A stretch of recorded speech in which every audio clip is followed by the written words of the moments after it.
What's up, everyone? It's Lights Out 7 here with some week 10 starts and sits. So let's start with the QBs. QBs I like this week. Ryan Tannehill, got New Orleans Saints. I think you can't run on them, and obviously you know what's going on with the Titans running game, so you can throw. So therefore I think Tannehill's going to make a game. I like Carson Wentz against the Jacksonville Jaguars. I like Matt Ryan against the Cowboys. I think that's going to be a high-scoring game, back and forth, hopefully. And also another high-scoring game, Kirk Cousins against the LA Chargers.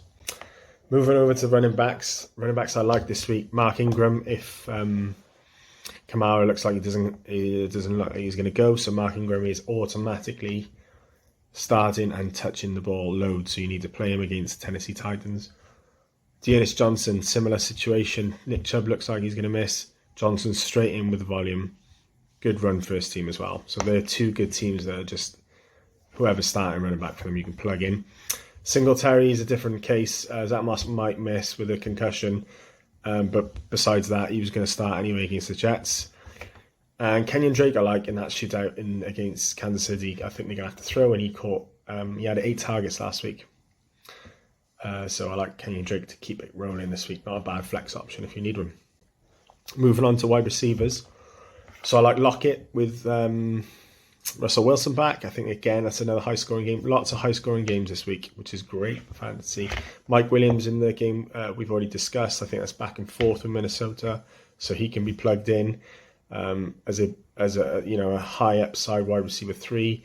Similarly with Emmanuel Sanders. Now, the Jets, they can be beaten on the ground, but actually Buffalo doesn't do that kind of game. So I do like Singletary for that reason. I think they're going to be up enough to run it. The Jets have been quite good, actually, throwing the ball as well. And their pace of play is up. So Sanders is not bad, wide receiver 3 again, but I would have Mike Williams over him.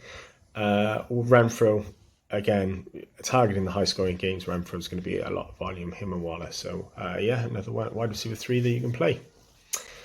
Moving on to the tight end.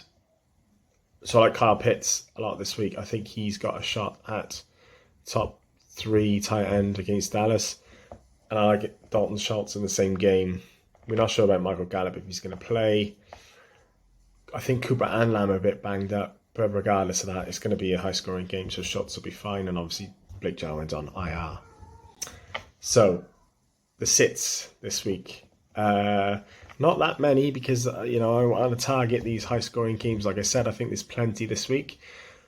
Quarterback sit. I don't really like Big Ben. I know I've put him in the sits quite a lot this year, but, he's not someone I'm very excited to play. That's a game that they could run Najee Harris a lot when they get up. So I'm moving away from Ben. Also, Baker Mayfield and Mac Jones in that game. I think it's going to be a low-scoring game. And both teams love to run the ball, so the clock will just disappear. It's unlikely you're going to get a boom performance from either of those. And their high ceiling games are about 16, 17 points anyway. So, you're looking at someone like Jalen Hurts' floor there. Their ceiling is Jalen Hurts' floor. Not interested in that in fantasy. Running backs I would sit this week. Adrian Peterson or any of the Tennessee Titans running backs. Regardless that they're playing the New Orleans Saints, this looks like it's a 3-way timeshare until maybe Peterson gets his legs under him. Maybe not, but even so, I'm not playing any of them. Alex Collins and Chris Carson's an interesting situation going on there.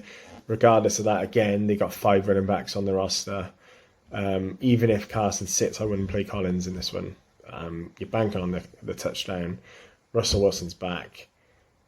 So they feel like they might put it in his hands a bit more. Collins is not a great pass catcher. I'd be looking to sit him this week, even with his volume. Wide receivers to sit. Devonta Smith. Denver's got a shutdown secondary all of a sudden.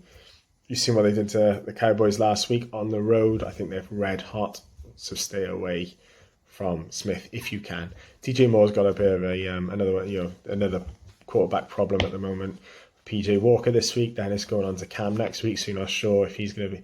It's just too many weeks of DJ Moore and uncertainty for me. It's another sit this week. I think Arizona's D is pretty good, so that's quite an easy sit for really. If I've got any other options, I'm going over DJ Moore. Tight ends. So Noah Fant coming back, he should be a good matchup against Philadelphia. However, Albert O looks like he's going to play. Judy's back, so this might be the first game that all, 3 wide receivers obviously back with Judy, Patrick, and Sutton, and now you've got 2 tight ends back. So this might be the first game with all 6, and even if it's or 5, even if it's not, I don't really want to play Fant this week. So yeah, I'm staying away from him. Austin Hooper's another one I want to move, and actually all the tight ends in that game. Similar reasons for the quarterbacks. Even though there's so many tight ends in that game, you've got Hunter Henry, you've got who's the other one? Jonnu Smith. You've got Austin Hooper, Njoku, and Harrison Bryant. Especially with OBJ out, I think they'll get them all involved. That's just a whole mess that I want to stay away from. So yeah. Not many sits this week, so I'm really excited about these high-scoring games, as you can tell. Let's get it, week 10. Hope it's better than week 9.